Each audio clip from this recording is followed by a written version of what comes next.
I had developed a coping mechanism to be quiet because I didn't want to draw attention to myself physically.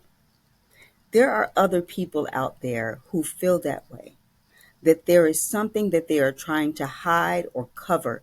They don't feel good enough inside. Perhaps there's something that occurred in their lives in which they feel like they don't speak well. There's any number of reasons why they don't feel like they want to be present or seen that keeps them from putting themselves out there. In fact, I call it wearing a mask, that it makes them feel as though they need to wear a mask so that they look like their counterparts. That means that they are performing in a lesser manner than what they actually have to offer on the inside. Alrighty, it is time to stop hitting snooze and awaken to a life worth being, the fun and inspiring podcast that dives deep into what makes life truly fulfilling. I'm your host, Sue Willoughby, a self-proclaimed badass transformational life coach for women over 40. Join me as I explore the extraordinary journeys of ordinary people who've transformed their lives from the inside out. Tune in weekly to uncover the secrets to smashing through your perceived limits and creating a life that's not just well lived, but totally worth being. My guest today, I'm very excited to introduce her.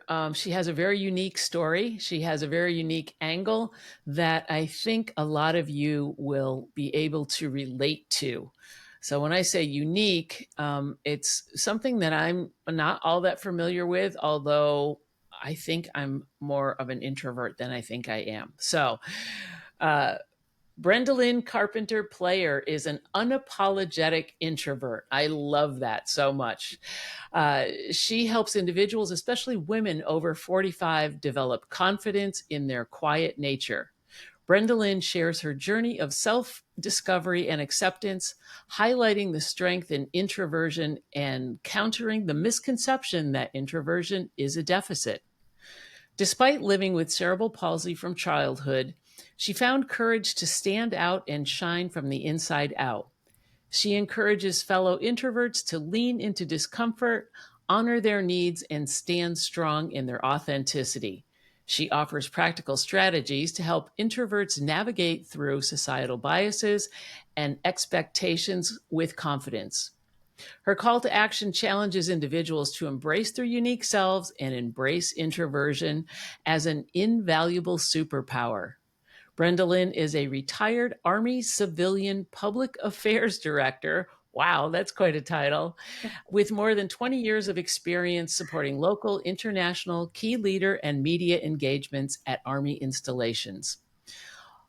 Although proud of her accomplishments, she never in a million years imagined a career in positions of high visibility, influence, and impact. She credits exceptional mentors, time in the field, and discovering her introvert superpower as her keys to success.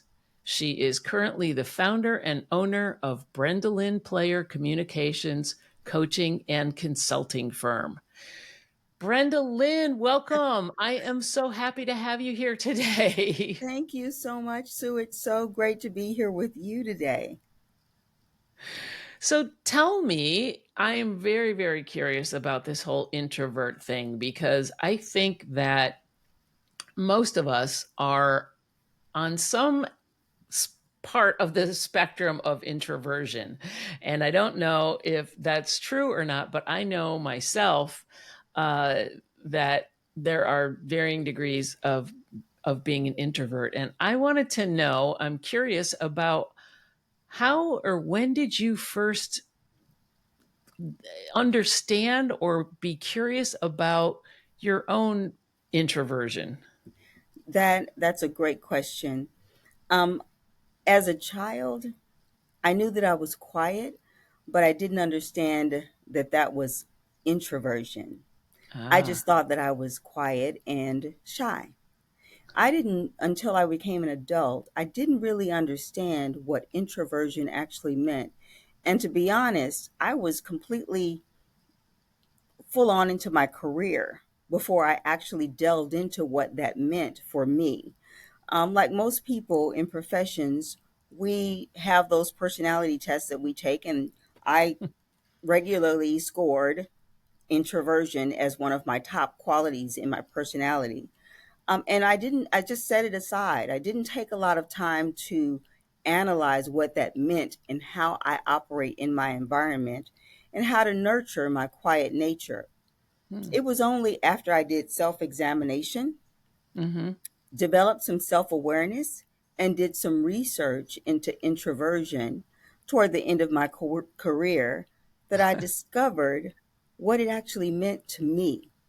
But the Ah. but the most important thing was I started to unpack or pull back the layers of my life, and I discovered that I had made a lot of decisions from childhood through adult through the lens of introversion and also through the lens of my childhood experiences. And so putting those things together helped me to understand more clearly how important it is to honor your introvert nature as a strength rather than a weakness. That's fascinating. It's fascinating that, that you lived with this all your life, and only later in life, like you said, when you were about to end, getting towards the end of your career, which sounds like it was a pretty big career, uh, that you were like, "Oh, now I get it." Right? Yes. Wow, you nailed it. It was like an aha moment. Once I finally connected the dots, and I love Steve Jobs' quote about looking back and connecting the dots of your life, Mm, because I did that in self examination. And once I connected the dots, it was as if the light bulb came on. And I started to understand why, in my professional life and in my daily life, certain things would make me shrink back. Certain mm, things would cause me to feel very uncomfortable. I would get anxiety over networking opportunities. I would feel stressed about making a mistake because things had to be perfect. I would overanalyze. And I didn't understand why I did that. But once I started to peel back the layers, going all the way back to childhood, and you mentioned that I looked at my cerebral palsy. Well, that mhm, was a big factor. And in my entire life, I never considered it because I spent most of my life trying to hide it. So mm. for everyone listening here, cerebral palsy, I developed cerebral palsy as a result of a stroke in infancy. Wow. And it didn't get diagnosed until I was about 18 years old. So as Oh a my gosh. child, I looked different than my siblings, and then Uh-huh. I looked different than everyone around me. And my coping mechanism was to lean heavily into my introversion. Mm, I call it hiding. I literally decided that it was easier to hide an introversion than it was to be present in where I was physically. And so you can't tell here, but I have spastic muscles on the right side of my body, my hand, my arm, and my leg. And so, in a very visible world, and a world where everyone has their full capacity, it's very challenging. In my profession, it was very challenging to operate because I felt like I had a deficit. And mm, I compounded that by building up a mental block for in terms of introversion that I can't do, that I won't get it right, that it's not good enough. So I had to peel back those layers. Number one, to accept myself full on, to no longer be afraid to be fully present, to no longer try to hide my hand when I'm out in public. And that made a huge difference because I discovered that I had been doing certain coping mechanisms in the professional arena that I wasn't even aware of. For example, when I had interactions one on one with people, I would mhm. stand not straight on and look at them straight in the eye. I would stand sideways so that I could hide my hand. Mm. Once I discovered that I was really hiding, I was ready to come out and be completely present and engaged. But it took a second pivotal moment in my life for me to realize that I deserved to be fully present and that my very best was more than okay. I love that. I Wow, that's a lot. I mean, like you said, growing up and not even being diagnosed until you were 18, that's a long time to Yes, know. And it wasn't just like it was something internal.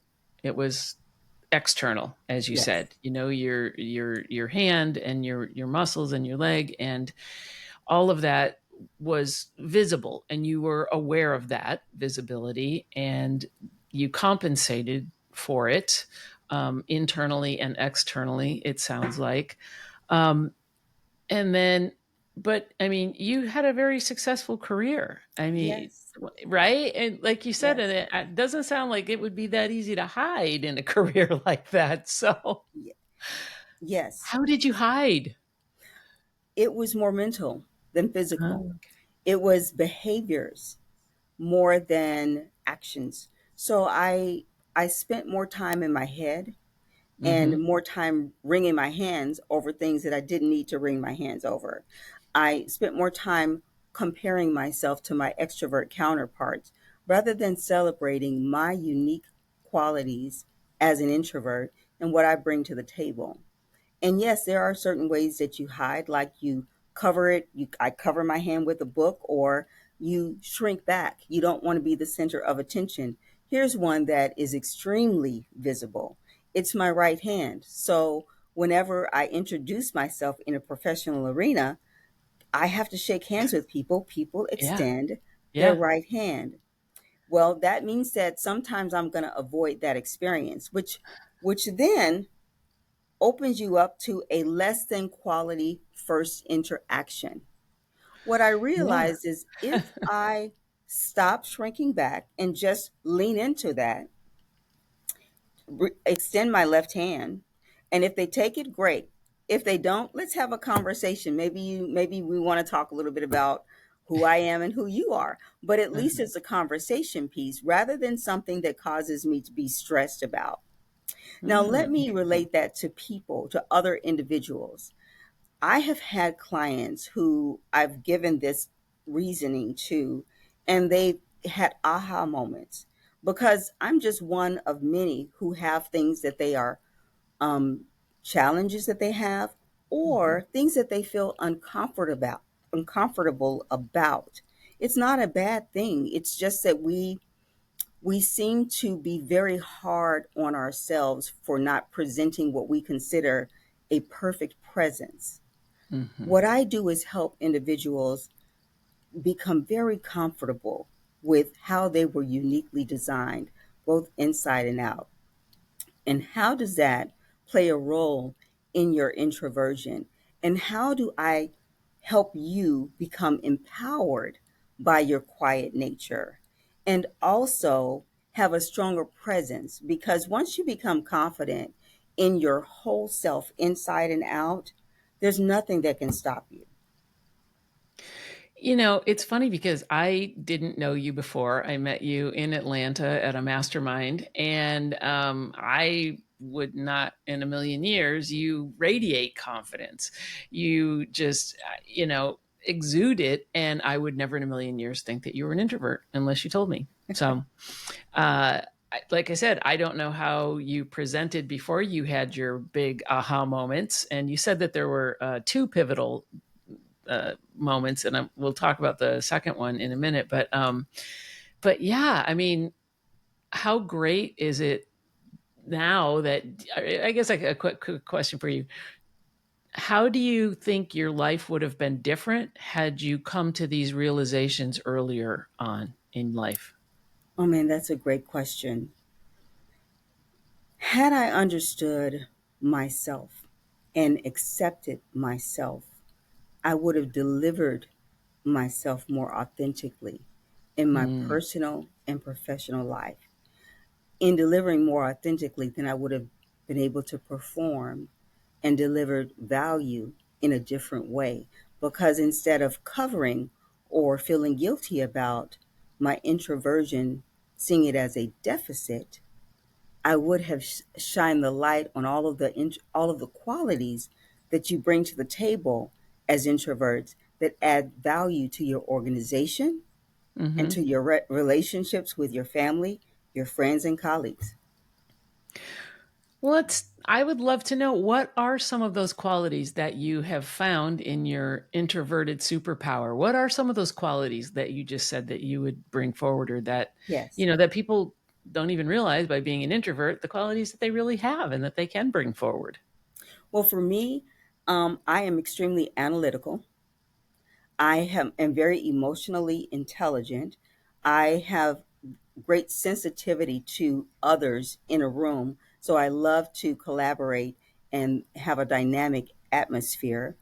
I like to spend a lot of time contemplating and doing a lot of analysis before I make decisions. In the professional environment, depending on where you are, if your extrovert counterparts are making quick decisions, then you look as though you have a deficit because you're taking your time. Mm. However, once you come to those decisions, you've got a justification for every step you want to take. And they're usually very high quality decisions that you make. So, learning how to balance that was a key for me, and realizing that I did it the hard way Interesting. because I was too busy trying to act like an extrovert rather than being an introvert and owning my own power in that space and saying, this is where I want to deliver value to my organization, to my team, because this is where my strength is. I love that. That's fantastic. And do you feel that, or how do you feel like your extroverted counterparts um, either maybe didn't respect you, or would try and, like you said, because you took more time and you were more analytical, how do you feel like your relationship with them maybe suffered, or do you see where I'm going with that question? Yes, I do. I think that it was that the quality that you could have had Hmm. was a missed opportunity. Me, for lack of self awareness and lack of the confidence in expressing my introvert nature, for, like I say, for its value in that environment, as well as, and I have to make this point, for managers and leaders who don't understand that there are quiet people in their community that have they bring great substance to those organizations and to those teams. And sometimes it requires a very aware leader to bring that out of them. Mm, yes, and that is a key right there. I It sounds like, there are some really fantastic leaders out there, without a doubt.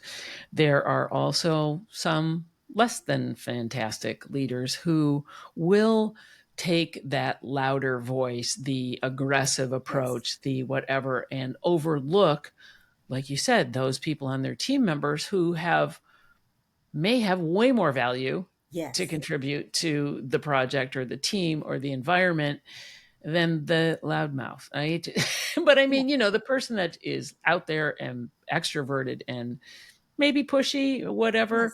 Um, so, in your practice, and in your consulting business, who do you work with? Do you work more with the individual introverts, or do you work with the leaders, or both? Who do you work with the most? And I work with individuals the most.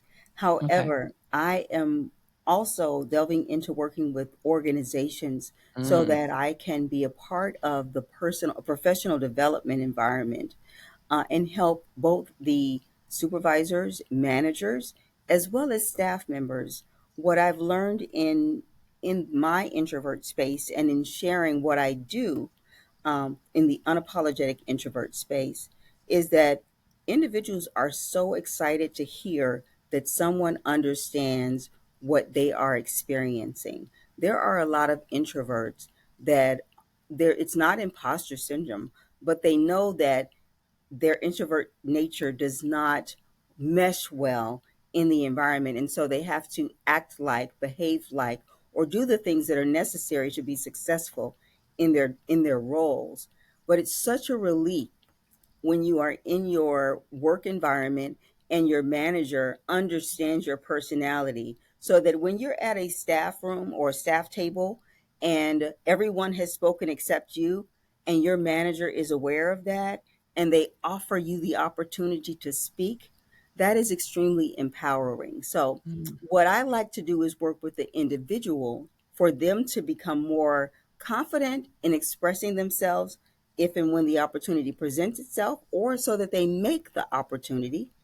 And then I like to work with the leaders or managers so that they can remember that if there's a quiet one at the table, to ensure that they give input.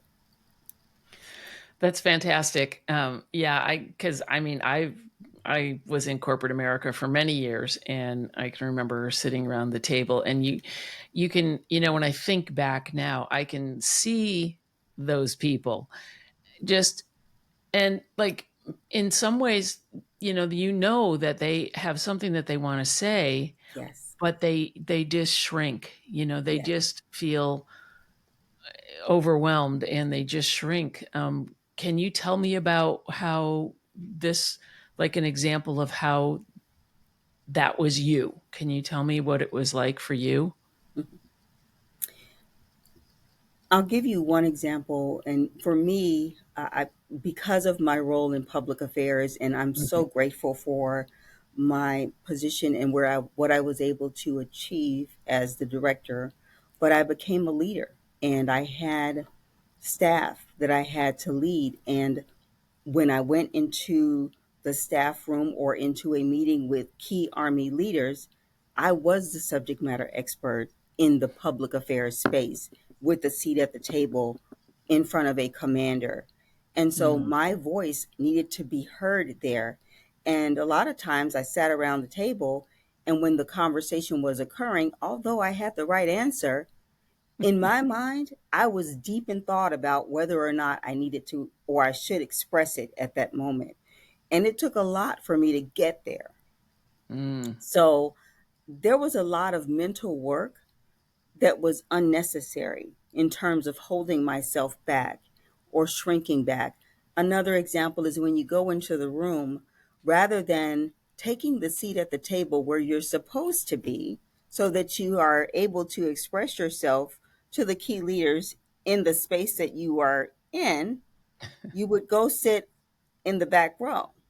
Or I literally would look for the seat in the back row and wait for them to say, come to the table. That made no sense after I looked at it and realized that was your seat. Why Yeah. not take it? But when you are Uh-huh. really overthinking your Mm. value because you're in a space where you feel that extroversion is elevated, then you do second guess whether your input will be respected or heard. That's one of the things that I focus on in the unapologetic introvert. And that's why I titled it that, because I had to release myself from the guilt of feeling like I don't belong. Mm. That's Once you release, powerful. yes, once you release yourself from that guilt, once you take yourself out of the box, once you let down the walls so that you can be authentic, so that you feel like I belong in the room and you act like you belong in the room, that your whole energy will shift. And that's where you start to feel confident in your presence. Yeah, that is very powerful, and I think, like you're saying, you release that and you realize that you do have a place at the table. You do have a reason to be there, and that you've been telling yourself for so long that you don't, or that you are there and you have a place, but you just can't bring yourself to be in that power. Am I understanding that? Yes, now let me make a really important point, but because I discovered this through talking with my clients. For Mm, me, part of my hesitation was the cerebral palsy. mm, I had developed a coping mechanism to be quiet because I didn't want to draw attention to myself physically. There are other people out there who feel that way, that there is something that they are trying to hide or cover. They don't feel good enough inside. Perhaps there's something that occurred in their lives in which they feel like they don't speak well. There's any number of reasons why they don't feel like they want to be present or seen that keeps them from putting themselves out there. In fact, I call it wearing a mask, that it makes them feel as though they need to wear a mask so that they look like their counterparts. That means that they are performing in a lesser manner than what they actually have to offer on the inside. And so, what I yeah. like to do from the journey that I took to pull out what was on the inside of me is to help individuals, number one, identify their unique qualities, become confident in expressing themselves fully and unapologetically, and delivering that guilt free. That that's amazing. And I it sounds like from everything that you've said about yourself and other people that are extreme introverts and wanting to hide and everything, that to me sounds exhausting Yes, to and we let's face it, we all have something that a way that we want to present to the world, right? And there's always something that we're keeping a little to yes, ourselves. Sometimes it's a lot, um, because A, it's you feel vulnerable. B, you're just you don't want people to see who you really are, or that you're some level of shame, right? And in your case, the physical aspect of it, but to feel that way all the time is exhausting. yes. I experienced it in my career, and also personal life, because you spend a lot of energy, a lot of mental energy, and you Mm, overthink so many things that you don't need to overthink. You want to make sure things are right because you're overcompensating for the fact that hmm you feel like you're not good enough. So if I feel like I'm not good enough, then guess what I'm going to do? I'm going to overperform. I'm going to over deliver. I'm going to overwork myself, and the experience of it all is exhausting, but not to exclude. It's also extremely stressful. So there are hmm health impacts for not being fully comfortable in your own skin. Yeah, absolutely. Did you find that when you say that it is physically and emotionally and mentally draining? So when, like you said, you became an overachiever and an overperformer, do you find that that is that most introverts exhibit those same behaviors? No, I Okay. think that most introverts, it depends on where you are on the spectrum of Okay. introversion. So I want to reference Carl Jung for having identified the introvert to extrovert spectrum, and there are people who flow in the middle in the ambivert space. Hmm. There are some introverts who are very comfortable in their own skin, and they have developed a lifestyle that supports their introvert nature, and they have set boundaries, and they have careers, all of those things that allow them to be true to themselves. There are others, and those are the ones that I've been describing, that are like me, who just they have their careers, they have their lifestyles, but they haven't spent a lot of time digging through their own introversion. They've actually pushed it down in their priority list, and it's just something that they deal with. Well, in that space, you're going to struggle more often than not, because you're operating against your nature. That Mm. space is where you find people stressed. And there it can be represented in very different ways. It could be that they overperform. It could be that they are overly critical of themselves. It could be Hmm. that they um, withdraw or shrink back when they shouldn't.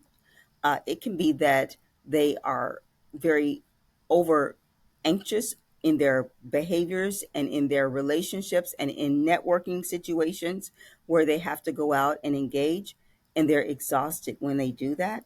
And it's absolutely draining. It's as if they are behaving or reading the script of someone else's life on a consistent basis rather than being fully themselves. Another aspect of that is not taking the time to develop the tools that you need to be successful in those environments, because it's absolutely doable to be an introvert in an extrovert centric community. You just need to develop certain skill sets. And certain introverts aren't intuitive about that extroverts typically just do naturally. But we can certainly excel in those areas. We just need to identify what they are and build those skills. So, how do you? Okay, so a couple of questions here because I'm fascinated.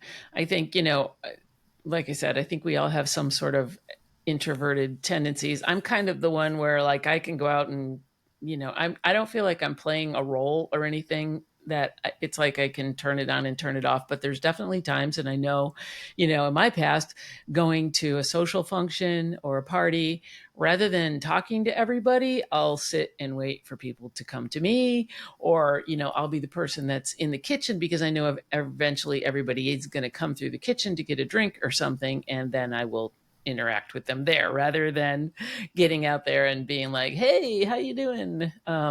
So there's those aspects. But how do you help someone, uh, you know when people hear your story, I'm sure they're like, yes, that's me. I need to talk to you. I need to understand myself better because I know that this is going on.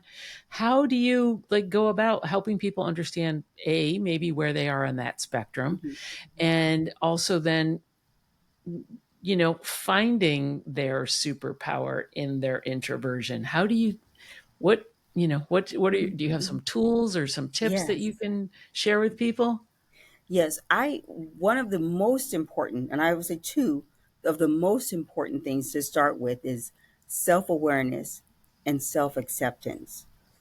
Those are not small things. But when you are in an introvert space where you're just going through the motions, you're not spending a lot of time getting to know what your needs are because you've ignored them for so long. You know that that there's something in the pit of your stomach that doesn't feel right, Hmm. but you're still forcing it. That's where you need to look at your self awareness. Number one, what do I need I am an introvert, and it's okay. It's nothing that I need to cover up, and it's actually a good thing. But why? And your self acceptance is, what are the qualities that I bring to the table that, like I said before, add value in my environment, in my family, in my career, amongst my friends and colleagues, and then having the confidence to express those things. So let me give you an example. You talked about when you go into an environment where it's a social setting, and Hmm. you might already have strategized where you want to be. I'm just going to The sit back kitchen. and let them come to me, or I'm going to go to this place or that place.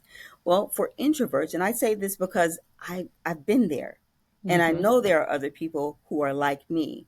You, if you are going into a social environment, you probably stressed out about it long before you got there. You might be kind of sick to your stomach long before you got there, thinking about the fact that I've got to enter this social space and I've got to navigate it for at least 30 minutes to an hour, and I need to come out of it.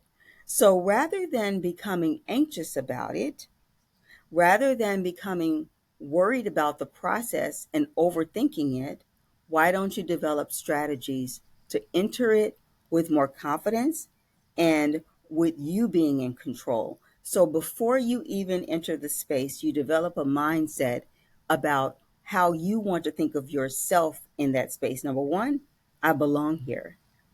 Number two, when I get in here, what will I do? Some very small steps you can take that will help you in your introvert nature is to know, when I walk in this networking environment, in this social environment, I'm going to talk to at least two people. Rather than stress Not about people why that I'm you know, right? Not people that you know, right, like right, scanning the room, looking for somebody of familiar face. right, exactly. So I'm going to talk with at least two people. I am going to walk up to at least two people and say hello and introduce myself. I'm going Mm, to engage in a meaningful conversation, which goes a little bit deeper than hi, how are you, and what do you do for a living?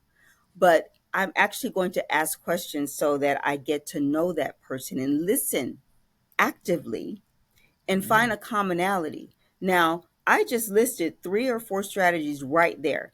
For an introvert, that's something that you would practice because it's not always intuitive.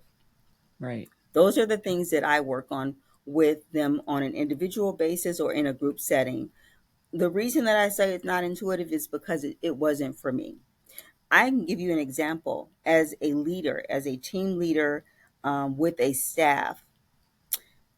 I, in my introvert space, would love to just go to work and go into my office and close the door and turn on my laptop and read my emails and get all of my to-do list done, because we've got to have a to-do list with a check off on it.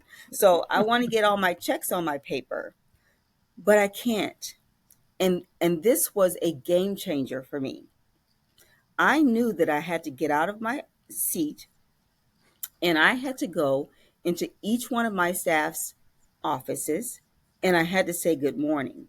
But more than saying good morning, I needed to have a conversation with them that was below the surface. How are they doing? How are their kids?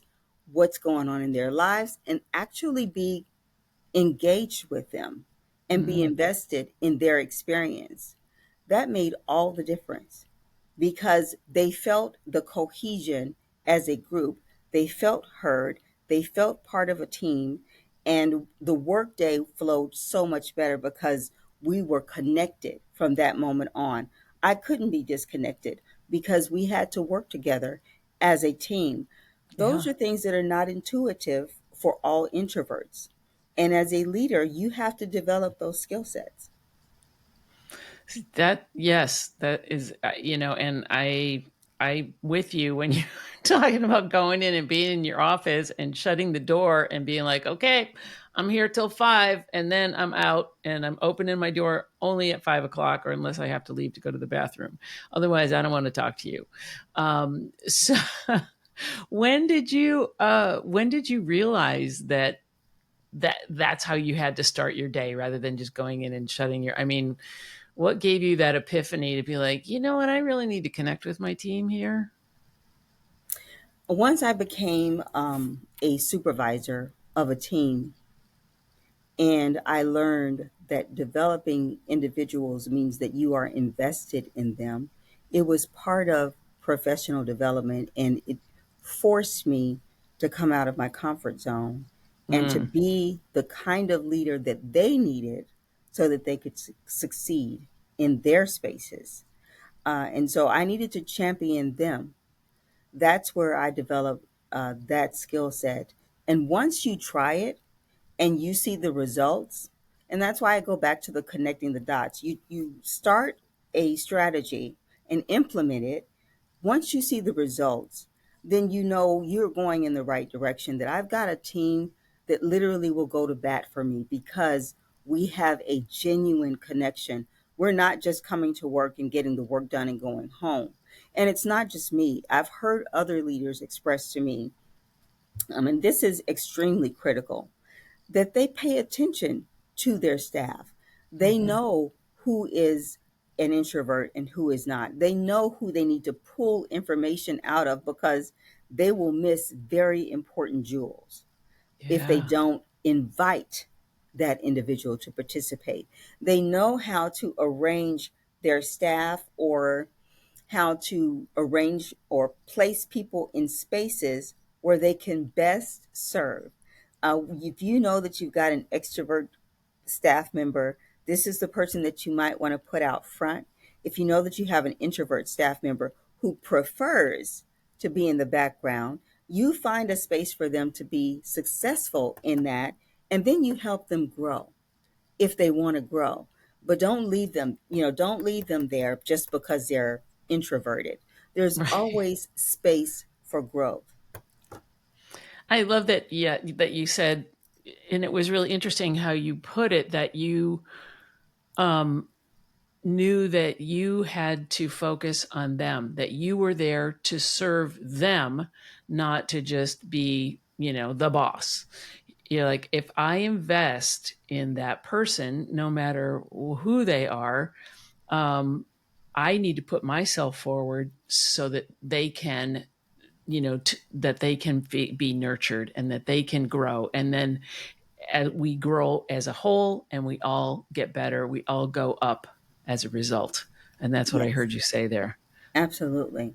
And then one of the areas that I had to grow in was my introversion Hmm. and wanting to have everything be perfect, and I had to release that and allow them to perform in the way that they perform, and Yeah. allow myself to be okay, realizing that this is your introversion coming out. It's going to be okay. It'll be just fine. Just let them go. Let her Just rip. let it go. It'll be all right. And that was a growth process for me. Yeah. Well, it sounds like you've done some amazing work. And I also know that you have a book coming out. Would you like Yeah. to talk about that? Yes, I'm about to release my first book, and it is entitled The Unapologetic Introvert: Harness Your Quiet Nature for Extraordinary Impact. It should be out by the mid September, and it literally walks through my life experience, my journey, but it's really a professional development type of book that helps the individual look at their own experience and see where they are, and then where they can go from there to build their own confidence. It provides tangible, realistic steps that they can take to build their confidence as an introvert and their quiet power. I love that, the quiet power, because there is so much there. And I can tell just by talking to you and how you held that in for so long, that once you discovered and you knew you had that power all along, right? It's like Dorothy with the slippers, right? The click in the, I had the power to go home the whole time, but I had to go on this journey. So, so once you clicked your heels together three times, and you could release that superpower. I love that you're sharing that with the world, because I think that there are so many people out there that are in that space that you described, that are being, you know, um, not looked at like they are of value, whether it be in their personal lives or their professional lives, and maybe getting passed over for promotions. And also, I love the awareness of, bringing that into leadership and into corporations and into, how people function as teams, because I've seen a lot of team dynamics in my day, and I can I, I've seen some really dysfunctional teams, and I will be honest, there's a lot more dysfunctional teams than there are functional teams, and that, people are just not being valued for their Yes, worth. And I think that a lot of that stuff is changing, and people are, rehumanizing the workplace is huge, especially absolutely. after the pandemic and everybody was like out on Zoom, and you really didn't get to connect with people because they're only this tiny square on your screen. And now with people going back into the workforce, I think that corporations are putting much more of an effort on that and Yes, how to reconnect people, because that was, a couple years of our lives that, we were isolated, and it was different than isolating yourself. It was forced, right? So right. I love all that. Brendalyn, this has been a very insightful conversation.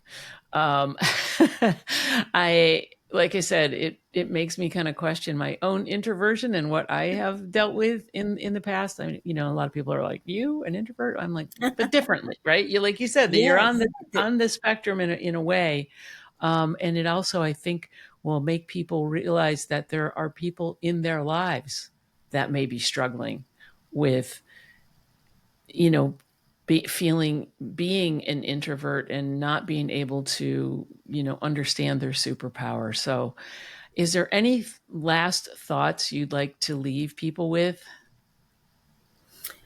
Thanks so much, Sue. I thank you for having me on the show. You had mentioned uh, the pivotal moment in which I Yeah. discovered or decided to step outside of myself, and I do want to share that. And that was my second stroke, and Oh my that goodness. occurred about a year ago.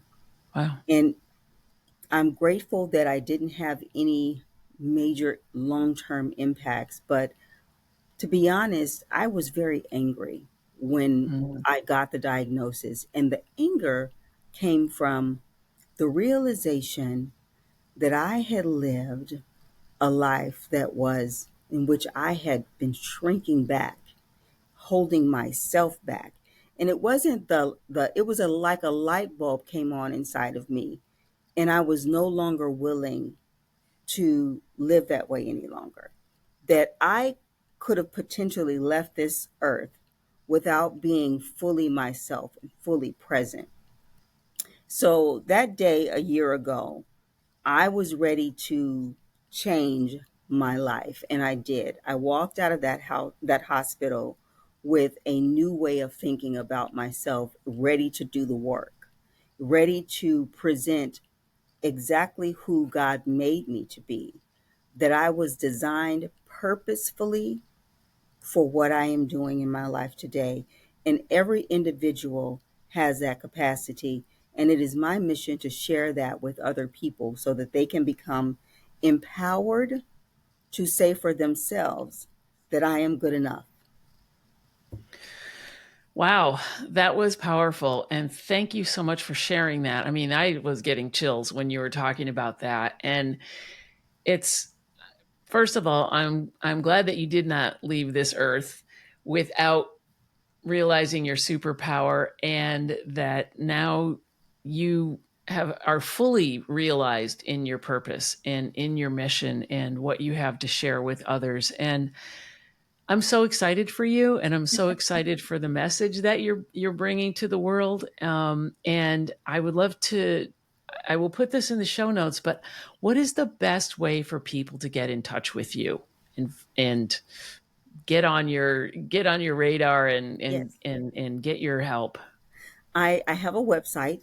It is titled The Unapologetic Introvert I love it. Space.com.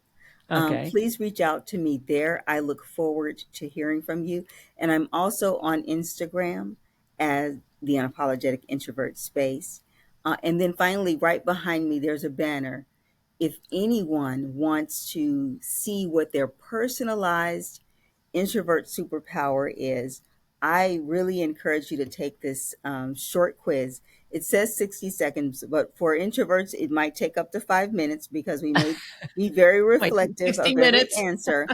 But Right. the good thing about this quiz is it identifies your individual or your personal superpowers, but it also tells you things to look out for, and then it gives you practical steps that you can take to be successful. So there's a lot in that 60 second quiz. I love that. And for those of you who are just listening and you're in the car and you're not watching on video, you're going to text the word introvert to 931 202 9777. That's text the word introvert to 931 202 9777 and take that quiz. Eh, What have you got to lose? Except maybe, you've got a lot to gain. Gain your superpower. Brendalyn, thank you so much. And I wish you all the luck with your book. We may have to Thank have you you. on after it launches and have you talk about it some more. Brilliant. Thank you so much for your time today. I really, really appreciate you being here. I look forward to it. It has been a pleasure talking with you and seeing you again, Sue. Yes, I can't wait to see you in person again soon. Yes, yes. Always a pleasure. Thank you for listening to today's episode of A Life Worth Being. I hope you found it fun and inspiring. And to avoid a bad case of FOMO, please be sure to click that subscribe button. If you love what you heard today, please share it with a friend and then hop on over to your favorite podcast platform and return the love with a wonderful review and 5-star rating. It would truly mean the world to me. Be sure to follow me on Instagram and on my website. Links below in the show notes.